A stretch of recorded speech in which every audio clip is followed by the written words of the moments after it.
Nước Mỹ, miền đất rộng lớn trải dài từ bờ Đại Tây Dương đến Thái Bình Dương, nơi hội tụ đủ mọi sắc màu văn hóa, những kỳ quan thiên nhiên hùng vĩ và những đô thị phồn hoa bậc nhất hành tinh. Từ những thảo nguyên bất tận, những dãy núi sừng sững đến những thành phố không bao giờ ngủ, nước Mỹ từ lâu đã trở thành biểu tượng của sự năng động và khát vọng chinh phục. Nằm tại Tây bán cầu, lãnh thổ bao gồm 50 tiểu bang và một đặc khu liên bang, trong đó có 48 tiểu bang lục địa, thủ đô là Washington. Thành phố lớn nhất là New York. Sau khi chúng ta vừa dạo qua New York, thành phố không ngủ, hôm nay chuyến bay vệ tinh sẽ đưa bạn đến trái tim của nước Mỹ, Washington DC, thủ đô không chỉ quyền lực mà còn chan chứa lịch sử, văn hóa, nghệ thuật và thiên nhiên. Từ trên cao, Washington hiện ra như một bản giao hưởng giữa kiến trúc cổ điển, không gian xanh và những công trình mang tầm vóc quốc gia. Hãy cùng mình bước vào hành trình đặc biệt này để thấy được vì sao nơi đây không chỉ là trung tâm chính trị mà còn là trái tim tinh thần của cả hợp chủng quốc Hoa Kỳ. Di sản lịch sử biểu tượng quốc gia. Từ góc nhìn vệ tinh, nổi bật nhất trên bản đồ thủ đô chính là National Mall, dải công viên lịch sử dài hơn 3 km, được ví như trái tim của nước Mỹ.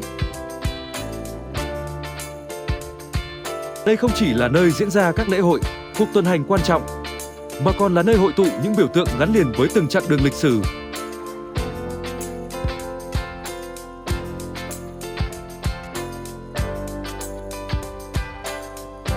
Ở đầu phía Tây, Lincoln Memorial hiện ra uy nghi với bức tượng Abraham Lincoln ngồi trầm mặc. Là vị tổng thống đã lãnh đạo đất nước vượt qua nội chiến và chấm dứt chế độ nô lệ.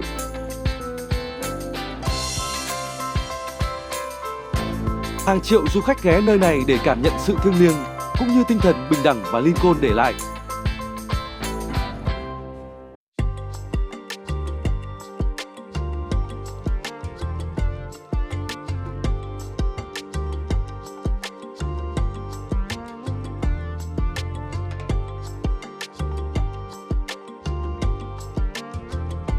Dọc theo con đường, ta sẽ bắt gặp Martin Luther King Memorial, nơi khắc ghi hình ảnh người mục sư da màu với giấc mơ huyền thoại I Have a Dream.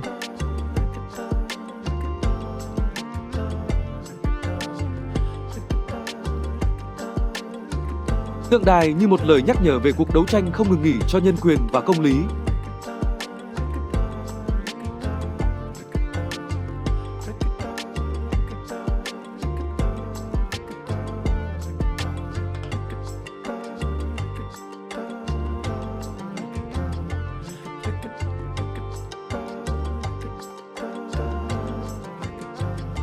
Không xa đó, đài tưởng niệm chiến tranh Việt Nam trải dài trong không gian lặng yên.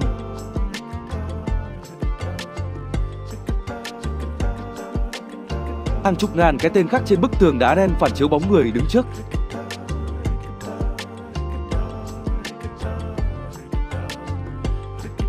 Đây là nơi không chỉ người Mỹ, mà cả những ai từng biết đến chiến tranh đều dừng lại để chiêm nghiệm về sự mất mát.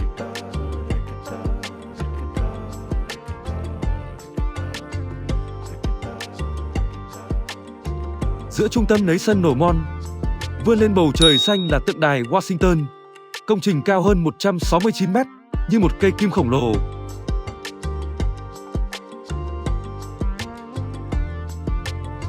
Nó vinh danh vị tổng thống đầu tiên George Washington và đồng thời là biểu tượng cho sự trường tồn của nền dân chủ Mỹ.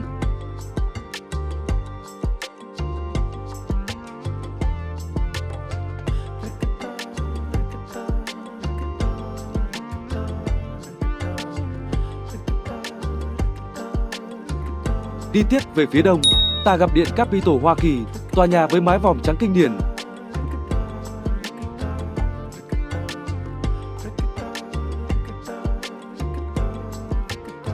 Nơi Quốc hội Mỹ nhóm họp, đây là trung tâm lập pháp, nhưng cũng là biểu tượng của quyền lực nhân dân.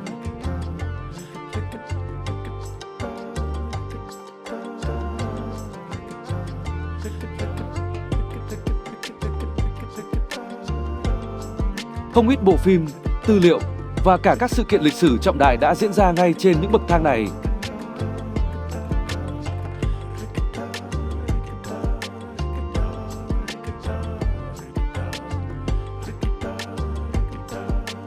Và tất nhiên, không thể bỏ qua Nhà Trắng, dinh thự của Tổng thống Mỹ.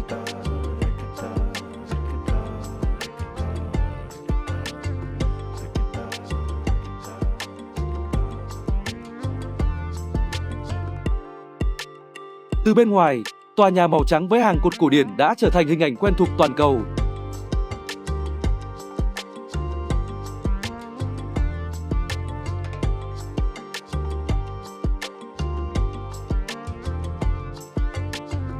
Đây không chỉ là nơi ở của gia đình Tổng thống, mà còn là bộ mặt của cả nước Mỹ trước thế giới.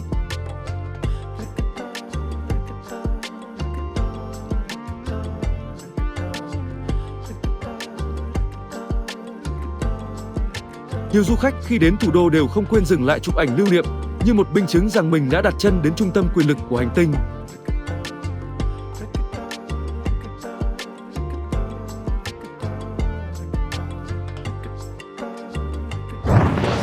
Nghệ thuật bảo tàng không chỉ là nơi lưu giữ quyền lực, Washington DC còn là một thành phố của tri thức và nghệ thuật.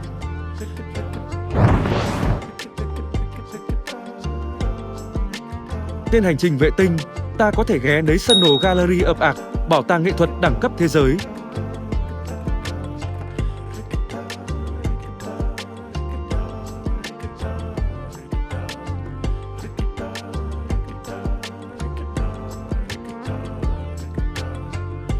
Bước vào đây, bạn như được du hành xuyên thời gian.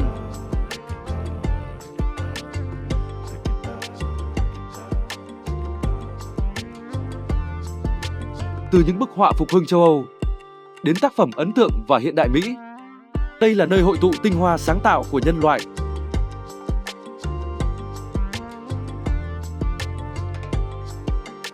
Một điểm dừng khác không thể bỏ lỡ chính là Bảo tàng Lịch sử Tự nhiên Quốc gia.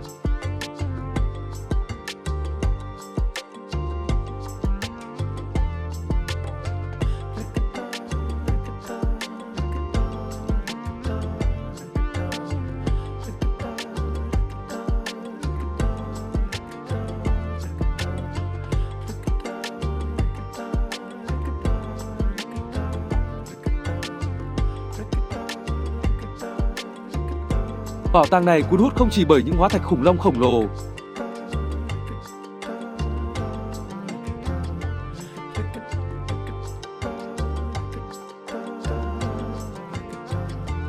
mà còn bởi bộ sưu tập đá quý lấp lánh.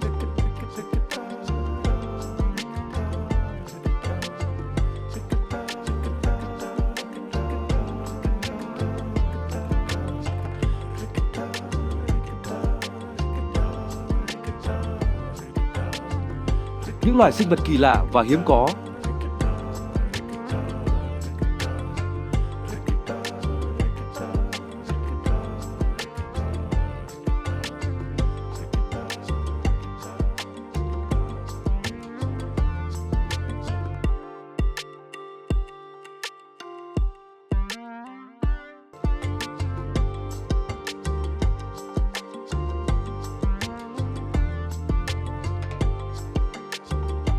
Đây là thiên đường cho những ai say mê khoa học, muốn hiểu hơn về hành trình tiến hóa của trái đất và sự sống.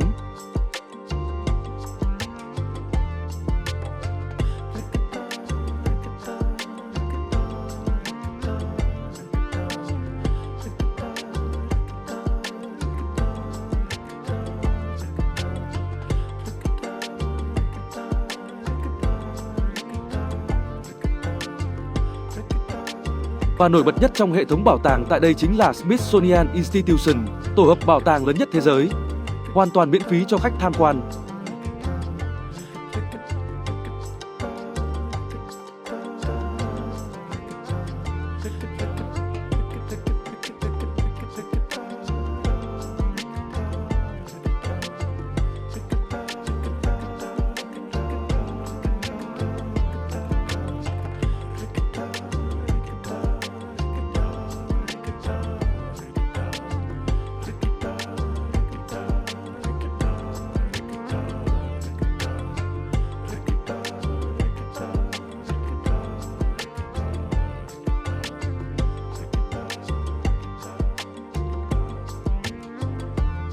Trong số đó, Air and Space Museum luôn được yêu thích với tên lửa, tàu vũ trụ và hiện vật gắn liền với lịch sử chinh phục không gian.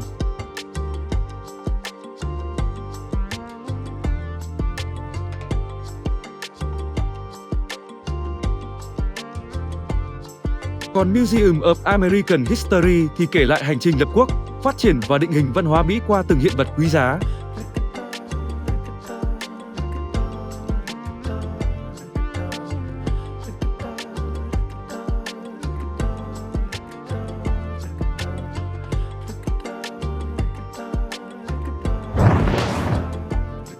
Văn hóa địa phương và thiên nhiên. Thủ đô không chỉ trang nghiêm với chính trị và lịch sử, mà còn mang nét duyên dáng riêng trong từng góc phố. Hãy đến Yorktown, khu phố cổ từ thế kỷ 18, nơi những con đường lát đá, ngôi nhà kiểu châu Âu và cửa hàng nhỏ tạo nên không khí ấm áp, lãng mạn.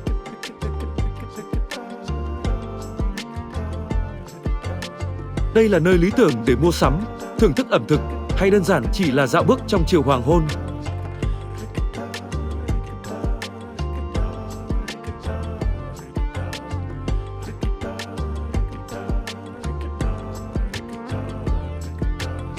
Rời Georgetown, hãy đến The Wharf, khu vực ven sông Potomac hiện đại.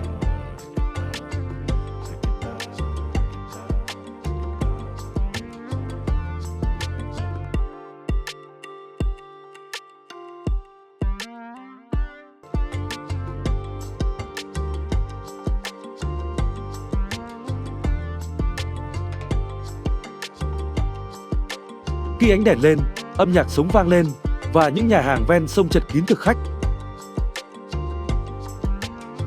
Đây là nơi bạn có thể thưởng thức hải sản, nhâm nhi ly rượu và chiêm ngưỡng cảnh hoàng hôn tuyệt đẹp phủ xuống mặt nước.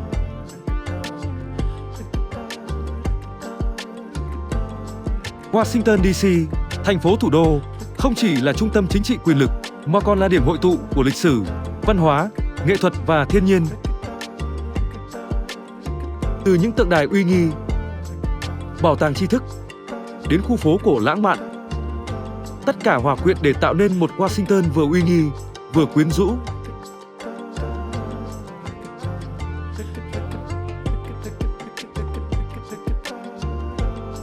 Đây mới chỉ là một điểm dừng trong hành trình khám phá nước Mỹ từ vệ tinh. Hãy nhấn đăng ký kênh Hoodoo Vi khám phá từ vệ tinh để không bỏ lỡ những điểm đến tiếp theo, nơi chúng ta sẽ tiếp tục hành trình nhìn ngắm thế giới từ góc nhìn thật khác biệt, từ ngoài vũ trụ.